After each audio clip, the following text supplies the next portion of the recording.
पास topic है first chapter का ही। अपन ने देखो आवेश के बारे में पढ़ लिया, विद्युत क्षेत्र के बारे में पढ़ लिया। अब अपने पास टॉपिक आता है विद्युत द्विध्रुव, इलेक्ट्रिक डाइपोल। विद्युत द्विध्रुव, विद्युत द्विध्रुव क्या है देखिएगा, पहले डेफिनेशन सुन लो कि दो अल्प दूरी पर रखे हुए आवेश जिनका परिमाण समान हो लेकिन प्रकृति क्या हो, विपरीत हो, तो जो वो व्यवस्था होगी वो कहलाएगी विद्युत द्विध्रुव। वापस सीधे सिंपल में बोलता हूं, यदि दो परिमाण में समान व विपरीत प्रकृति के आवेश अत्यल्प दूरी पर रखे हुए हो तो वो व्यवस्था कहलाती है विद्युत द्विध्रुव। मान लेते हैं दो आवेश है Q और Q दोनों है, दोनों की प्रकृति क्या है, अलग अलग है, धनात्मक है ऋणात्मक है, दोनों ही क्या है अत्यल्प दूरी पर रखे हुए हैं, तो ये व्यवस्था जो होगी वो कहलाएगी विद्युत द्विध्रुव। ठीक है, कोई दिक्कत? चलो तो आगे देखो, ये जो दूरी है आपके पास अत्यल्प होनी चाहिए। अगर ये दूरी ज्यादा है तो वो आपके पास किसमें नहीं आएगी, विद्युत द्विध्रुव वाली व्यवस्था नहीं कहलाएगी। दूसरा, परिमाण समान हो लेकिन प्रकृति क्या होनी चाहिए, विपरीत होनी चाहिए। जितना धनावेश है उतना ही ऋणावेश होना चाहिए लेकिन दूरी क्या होनी चाहिए, कम। जैसे परमाणु दूरी, आणविक दूरी, इस तरह की कोई व्यवस्था आपके पास क्या कहलाएगी, विद्युत द्विध्रुव। अब विद्युत द्विध्रुव को समझने के लिए, मैथमेटिकल तरीके से समझने के लिए इसके आगे एक वर्ड और जोड़ देते हैं, विद्युत द्विध्रुव आघूर्ण। इसके आधार पर अपन को इसको क्या करते हैं समझते हैं। देखिए अगर विद्युत द्विध्रुव आघूर्ण क्या कहता है कि विद्युत द्विध्रुव में, यानी कि इसके अंदर किसी भी एक आवेश के परिमाण, कोई भी आवेश ले लो, चाहे ये ले लो चाहे ये लो, दोनों का परिमाण बराबर है, तो किस विद्युत द्विध्रुव में किसी भी एक आवेश के परिमाण और मध्य की दूरी का जो गुणनफल होता है वो कहलाता है विद्युत द्विध्रुव आघूर्ण। से व्यक्त करते हैं अपन P से। विद्युत द्विध्रुव के अंदर किसी भी एक आवेश के परिमाण और उनकी मध्य की दूरी का गुणनफल कहलाएगा विद्युत द्विध्रुव आघूर्ण। अब देखिएगा विद्युत द्विध्रुव आघूर्ण जो राशि होती है वो होती है सदिश। ठीक है, अब इधर Q तो आवेश आपके पास सदिश राशि, इसके ऊपर अपन क्या नहीं लगा सकते, सदिश का चिन्ह नहीं लगा सकते। ठीक, दूसरा 2a भी आपके पास वैसे सदिश राशि है, लेकिन फिर भी अगर आप इसको सदिश में व्यक्त करना चाहो तो या तो इसके ऊपर सदिश चिन्ह लगा लो, नहीं तो क्या लगा लो, r कैप लगा लो, जो किसकी दिशा में व्यक्त कर देगा, इस P की दिशा को। अब जो ये P की दिशा यानी विद्युत द्विध्रुव आघूर्ण की जो दिशा होती है वो होती है नेगेटिव टू पॉजिटिव, यानी कि ऋणावेश से धनावेश। अब ये दिशा किसके विपरीत होगी, अपन ने विद्युत क्षेत्र पढ़ा था, तो विद्युत क्षेत्र की तीव्रता पढ़ी थी, उसके अंदर विद्युत की दिशा किधर थी, धनावेश से ऋणावेश की ओर। ठीक है, लेकिन इसकी जो दिशा होती है विद्युत द्विध्रुव आघूर्ण की वो होती है ऋणावेश से धनावेश की ओर। ठीक, अगर बात करें इसके मात्रक की तो मात्रक देख लो क्या होगा मात्रक में, Q कूलम, दूरी मीटर, मात्रक हो गया क्या, कूलम मीटर। ठीक है, वैसे इसका मात्रक डीवाई भी होता है, आप डीवाई भी लिख सकते हो। ठीक, और भी आते हैं दो वर्ड, विद्युत द्विध्रुव के अक्ष, दोनों विद्युत द्विध्रुव के अंदर दोनों आवेशों को मिलाने वाली जो रेखा होती है वो विद्युत द्विध्रुव की अक्ष कहलाती है, यानी ये रेखा है जो क्या कहलाएगी, विद्युत द्विध्रुव की अक्ष। एक होती है विद्युत द्विध्रुव की अक्ष निरक्ष, तो निरक्ष क्या हो जाएगी, दोनों आवेशों को मिलाने वाली रेखा के मध्य विद्युत से गुजरने वाली लंबवत जो रेखा होगी वो विद्युत द्विध्रुव क्या कहलाएगी, निरक्ष कहलाएगी। ठीक है, चलो तो छोटा सा टॉपिक है, वो बड़ा टॉपिक नहीं है, इस पर और आगे मैं क्या नाम से थ्योरी करके लिख देता हूं, उसको तुम नोट कर लेना, फिर आगे चलते हैं।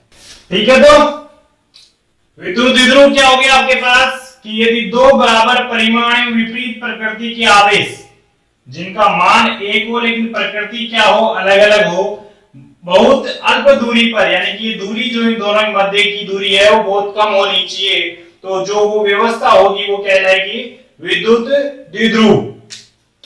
विद्युत द्विध्रुव के अक्ष की बात करें तो इन दोनों आवेशों को मिलाने वाली जो रेखा होगी ये क्या कहलाएगी, इसकी अक्ष हो जाएगी। और निरक्ष की बात करें तो इसकी अक्ष के लंबवत या दोनों आवेशों को मिलाने वाली रेखा के मध्य बिंदु से गुजरने वाली लंबवत रेखा क्या कहलाएगी, उसकी निरक्ष कहलाएगी। यानी ये रेखा तो आपके पास अक्ष रहेगी और इसके मध्य से यहां से गुजरने वाली जो रेखा होगी लंबवत वो होगी इसकी निरक्ष।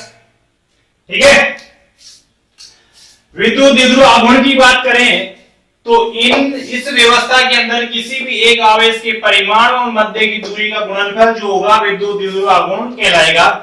इसे अपन P से व्यक्त करेंगे। P बराबर आपके पास हो जाएगा Q गुणा 2, ये एक सदिश राशि होती है, इसकी दिशा जो होगी आपके पास ऋणावेश से धनावेश की ओर होगी। ठीक है। इसका जो मात्रक होगा कूलम मीटर हो जाएगा, सेंटीमीटर में समझ लेना। ये C थोड़ा बड़ा रहेगा, M थोड़ा छोटा रहेगा, इसका मतलब ये रहेगा कूलम मीटर। दूसरा मात्रक इसका डिवाई भी हो सकता है और एक डिवाई के अंदर आपके पास 3.3 गुणा 10 की घात -30 कूलम मीटर क्या रहेगा, मान रहेगा। दिशा ऋणावेश से धनावेश की ओर हो जाएगी, ये आपके पास इसकी क्या हो जाएगी, विमा हो जाएगी। ठीक है। चलो तो लिखो इसको, फिर आगे चलते हैं।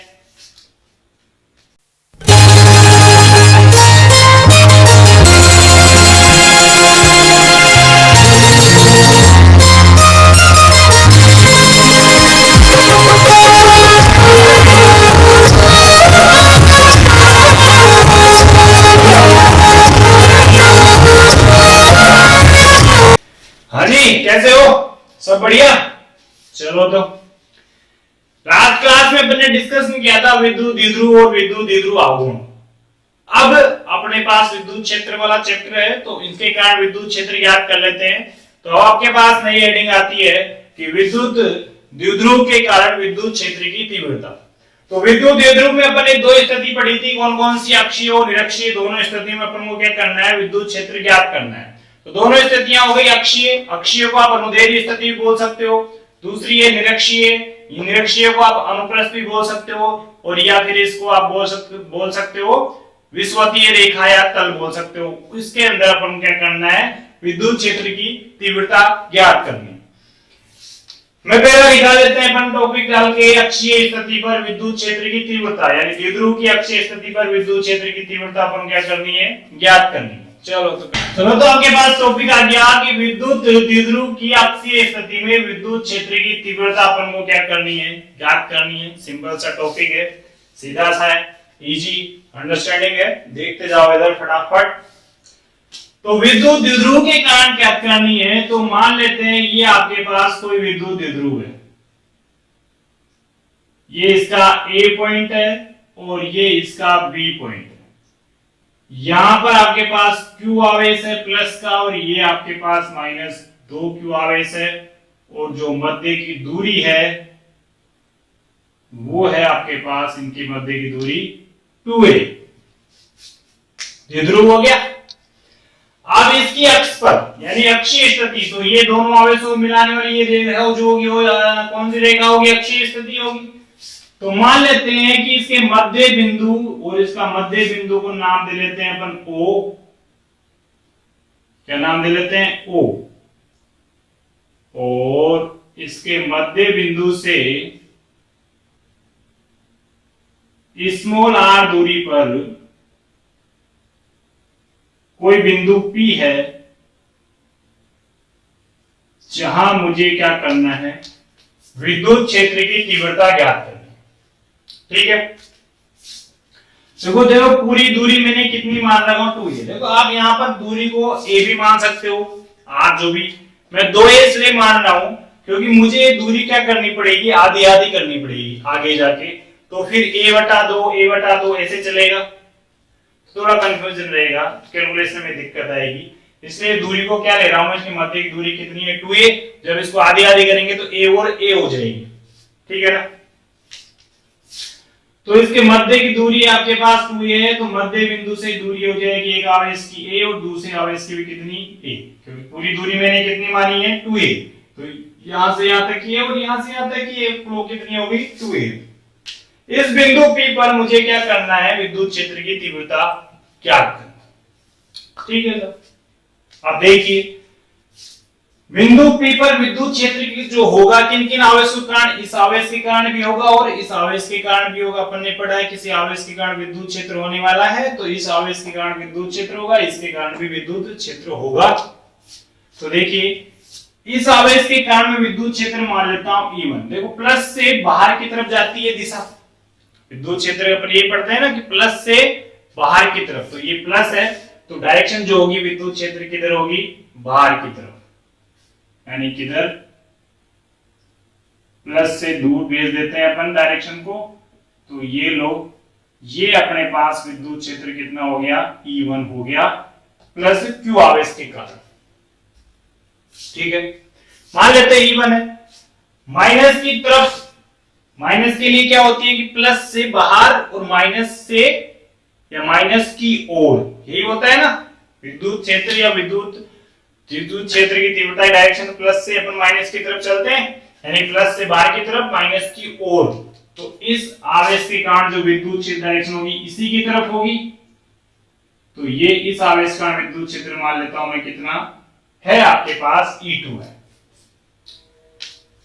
इस आवेश से लेकर इस बिंदु P तक की दूरी आपके पास कितनी रहेगी, देखो यहां से यहां तक की a है और यहां से यहां तक कितनी है r, कुल दूरी हो जाएगी r प्लस a।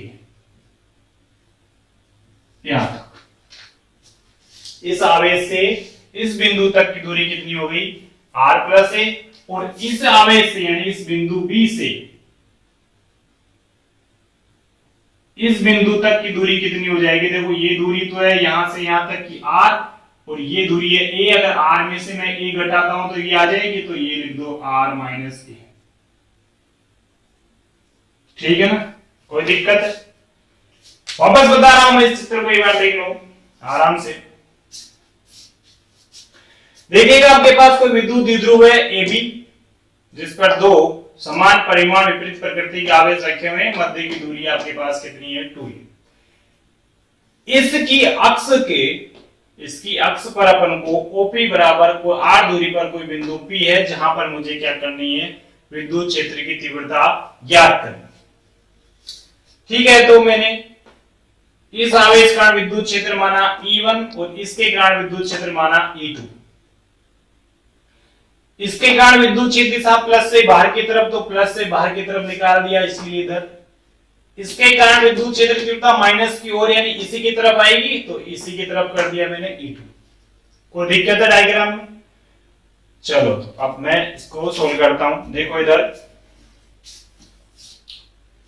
देखो माना कोई विद्युत द्विध्रुव AB है, AB माना अपन ने AB, माना कोई विद्युत द्विध्रुव AB है, इसके मध्य बिंदु O से OP बराबर r दूरी पर, मध्य बिंदु O से OP बराबर r दूरी पर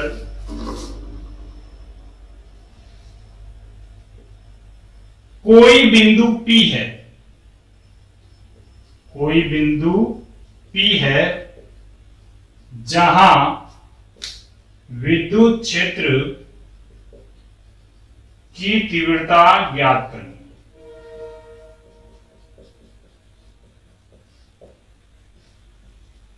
कोई दिक्कत है?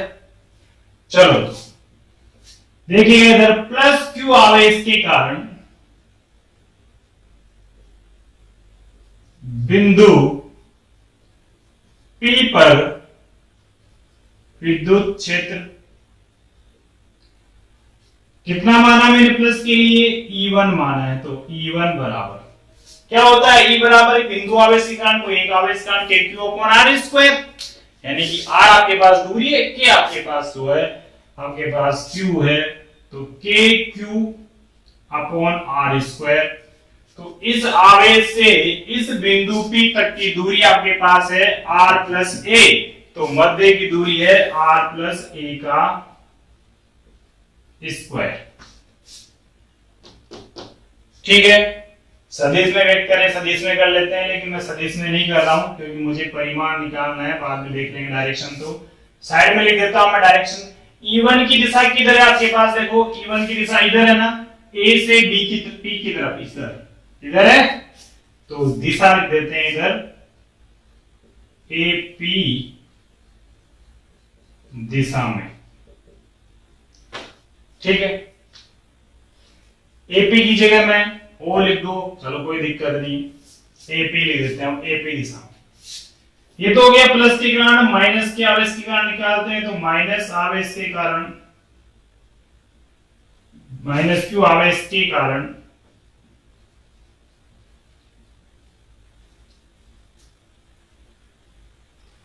बिंदु P पर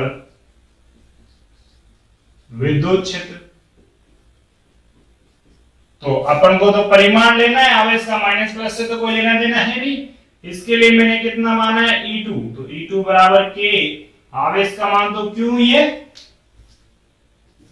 ये तो परिमाण आता है, कोई दिक्कत नहीं है। मध्य की दूरी, अब इसके लिए मध्य की दूरी देखो, यहां से यहां तक की दूरी कितनी है R माइनस A, तो ये आ जाएगा इधर आपके पास R माइनस A का स्क्वायर। इक्वेशन दे दो 2। डायरेक्शन की बात करें, डायरेक्शन किधर रहेगी इसकी, देखो इधर इसकी डायरेक्शन है इस साइड में, तो PB दिशा में इधर लेके आएंगे, तो PB बोल लो या PO बोल लो या PA बोल लो, कोई दिक्कत नहीं है। तो मैं इधर लिख देता हूं PB दिशा। अब अपन को तो क्या करनी है, परिणामी विद्युत क्षेत्र ज्ञात करना है, सीधा सा है। देखिएगा बिंदु P पर परिणामी विद्युत क्षेत्र, परिणाम में का मतलब तो जोड़ना होता है, लेकिन अपन ने क्या पढ़ा था कि परिणामी विद्युत क्षेत्र सदिश योग के बराबर होता है, और यहां पर दोनों की डायरेक्शन क्या है, अलग अलग है। इसका मतलब मुझे किसी न किसी में से तो क्या करना पड़ेगा, माइनस करना पड़ेगा। अब यहां पर दिक्कत ये है कि मैं E2 में से E1 को घटाऊं या E1 में से E2 को घटाऊं, क्योंकि बड़े में से क्या घटता है, छोटा घटता है। तो देखिए इधर बिंदु P पर परिणामी विद्युत क्षेत्र, देखिएगा परिणामी विद्युत क्षेत्र E बराबर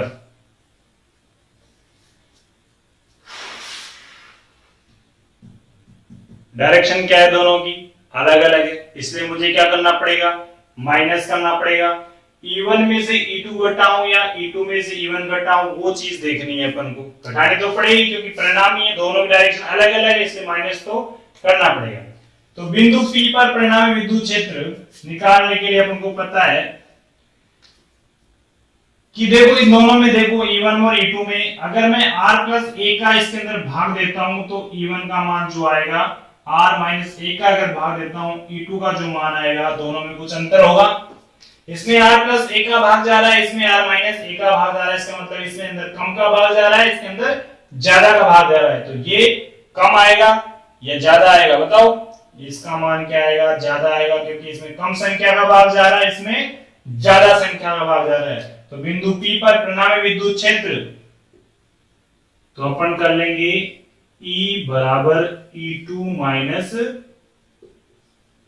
E1, चूंकि आपके पास जो E2 है वो बड़ा है किससे, E1 से, बिकॉज R प्लस A बड़ा है किससे, R माइनस A से। समझ में आएगा कंसेप्ट। देखिएगा इधर मुझे परिणामी विद्युत क्षेत्र चाहिए इस बिंदु P पर, तो दोनों की डायरेक्शन अलग अलग है, E1 एक साइड है, E2 एक साइड है, तो माइनस तो करना पड़ेगा क्योंकि सदिश योग करना है मेरे को। तो दिक्कत ये आती है कि इसमें से इसको घटाऊं या इसमें से इसको घटाऊं, तो देखा जाएगा कि बड़ा कौन सा है। तो अपन को पता है इसमें R माइनस A का भाग जा रहा है, इसमें R प्लस A का भाग जा रहा है, तो तो प्लस जा रहा है यानी कुछ संख्या ज्यादा ऐड होके आर के अंदर कुछ ज्यादा और मिलके भाग दे रहे हैं, इसमें कम करके भाग दे रहे हैं, तो इसका मान ज्यादा आने वाला है, इसका मान कम आने वाला है। इसलिए E2 में से किसको घटा दिया मैंने, E1 को घटा दिया। ठीक है, तो क्या दिक्कत, समीकरण 3 लिख देते हैं और सोल्व कर लेते हैं। तो देखिएगा समीकरण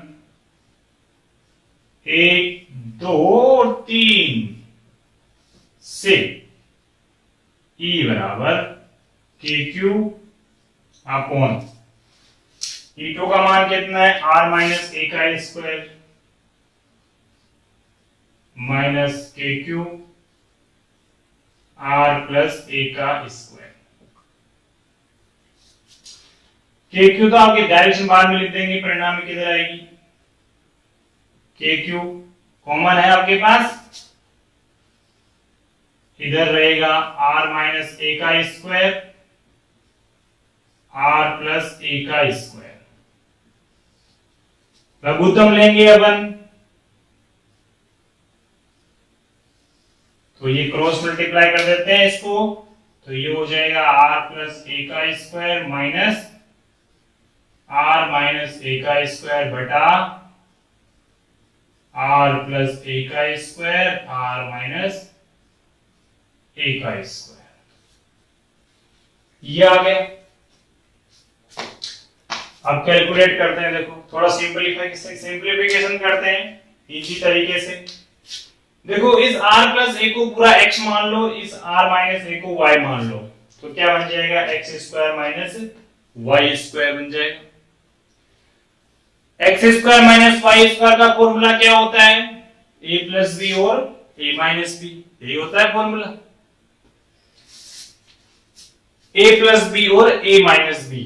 और इधर क्या है, इसको a मान लो a प्लस b और इसको दूसरा मान लो a माइनस b, स्क्वायर भूल जाओ, तो ये तो बन जाएगा x square minus y square, और ये बन जाएगा x प्लस वाई ब्रैकेट के दूसरे में x माइनस वाई। लिख देता हूं,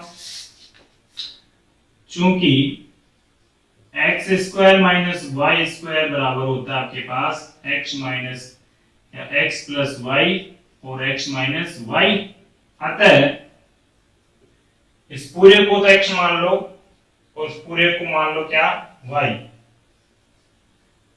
और x बराबर अपन मान लेते हैं यहाँ पे r प्लस a और y बराबर मान लेते हैं r माइनस a। पुट कर देते हैं इसमें, करते हैं देखो, तो E बराबर KQ, इसको a माना है तो a square minus b square यानी x square minus y square, formula बनेगा x यानी r plus a plus r minus a, दूसरा r plus a minus r minus a, तो माइनस लगाएंगे, r माइनस a तो पहले से ही है, माइनस माइनस प्लस हो जाएगा और ये हो जाएगा r प्लस a। इसको x माना है, इसको y माना, तो x plus y x minus y, minus की वजह से ये वाला चिन्ह बदल जाएगा। नीचे इसको x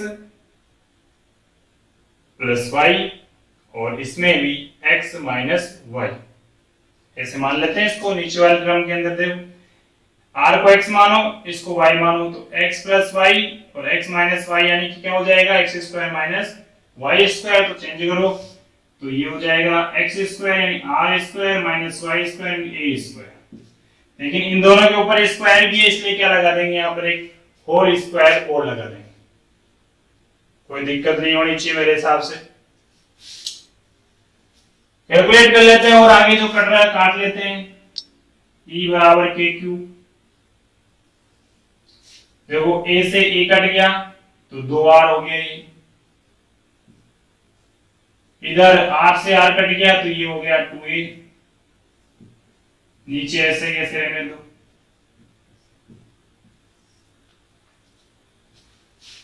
ठीक है। और थोड़ा इसको खोल के लिख देते हैं।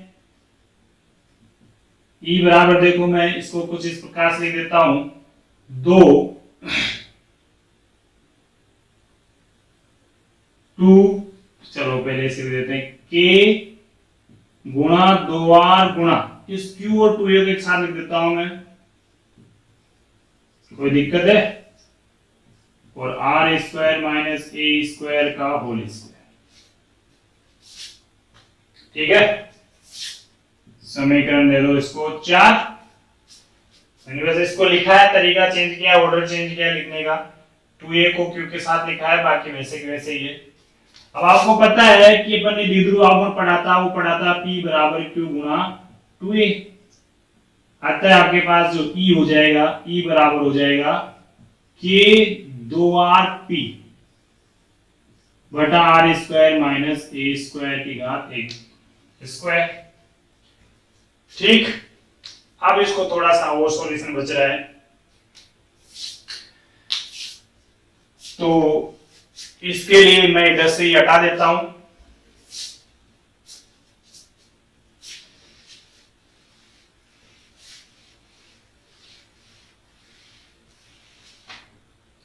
देखिए इधर, अब अपन को पता है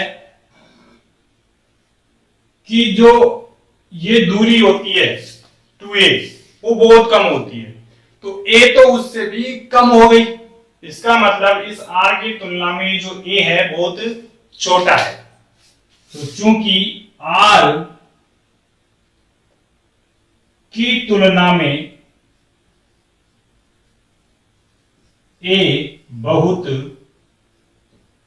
अल्प है, अतः a की जो उच्च घातें हैं उनको क्या मानो, नगण्य मानने पर।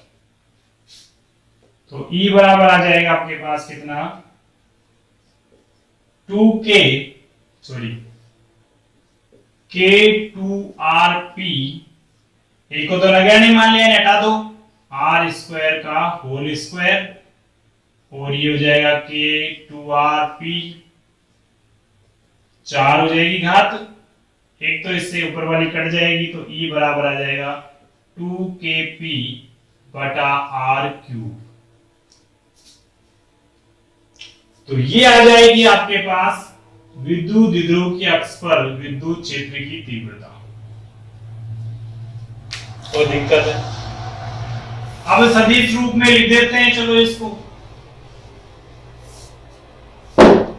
देखिएगा, E के ऊपर सदिश लगाएंगे अपन, तो K P भी आपके पास सदिश राशि होती है, P के ऊपर सदिश लगाएंगे और इधर लगाएंगे R के। अब बात आती है डायरेक्शन की, देखिएगा इधर, आपको पता है अपन ने ये पढ़ा था कि E अगर धन दिशा से ऋण दिशा की तरफ होता है, तो P जो होता है ऋण दिशा से धन दिशा की ओर, यानी धन आवेश की ओर होती है दिशा इनकी। तो यहां पर ऐसा है तो माइनस का चिन्ह आना चाहिए। तो देखते हैं इधर,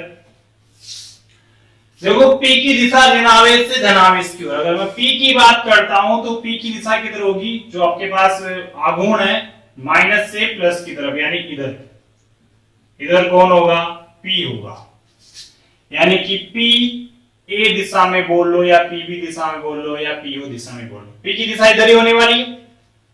चलो ये तो फिक्स है। अब E की दिशा जो अपने पास परिणामी विद्युत क्षेत्र है उसकी दिशा देखते हैं। तो देखो परिणामी विद्युत क्षेत्र E2 ज्यादा था ना, E2, और E2 आपके पास डायरेक्शन किधर है, इधर ही है। तो परिणामी जिधर E2 रहेगा परिणामी, तो उसकी डायरेक्शन रहेगी जो ही रहेगी आपके पास फाइनली, तो E2 की डायरेक्शन भी इधर है, यानी कि PB दिशा में, तो P और E2 दोनों एक ही डायरेक्शन में है, तो परिणामी भी आपके पास एक ही तरफ और E भी आपके पास एक ही तरफ, दिशा दोनों की एक ही तरफ होती है। तो यहां लिख सकते हो आप, यहां पर इस चित्र में जो डायरेक्शन हो जाएगी P B दिशा में। तो यहां लिख सकते हो अक्षीय स्थिति पर, यानी द्विध्रुव की जो अक्षीय स्थिति होती है, अक्षीय स्थिति पर E व P की दिशा क्या होती है, समान होती है। ठीक है, तो ये आ गया आपके पास विद्युत द्विध्रुव की अक्ष पर विद्युत क्षेत्र की तीव्रता। अगर ये टॉपिक समझ में नहीं आया हो तो मुझे इसके बारे में जरूर से जरूर अवगत कराएं। बाकी इजी है, आई थिंक आ गया होगा। फिर भी अगर यहाँ कैलकुलेशन में जो मैंने फॉर्मूला लगाया वहां कोई दिक्कत हो तो एक बार मुझे बता देना, ताकि मैं उसका और सिंप्लीफाई कर दूं तुमको। ठीक है, अब नेक्स्ट क्लास में अपन डिस्कशन करेंगे विद्युत द्विध्रुव की निरक्ष पर विद्युत क्षेत्र की तीव्रता। नेक्स्ट क्लास में लेकर आऊं उससे पहले आप मेरे इस चैनल को, इस वीडियो को लाइक करो, सब्सक्राइब करो चैनल को, और इसको ज्यादा से ज्यादा क्या करो, शेयर करो। आपके जो फ्रेंड्स वगैरह है उनको भी इसके बारे में बताओ। ठीक है, ये पक्का है कि आपकी कोई प्रॉब्लम हम रहने नहीं देंगे। फिर भी अगर कोई प्रॉब्लम आती है तो आप मुझे कमेंट करके, फोन करके, व्हाट्सएप पे कैसे भी करके आपके पास जो नंबर होंगे मेरे को जरूर बताना। ठीक है, मिलते हैं नेक्स्ट क्लास में। ओके।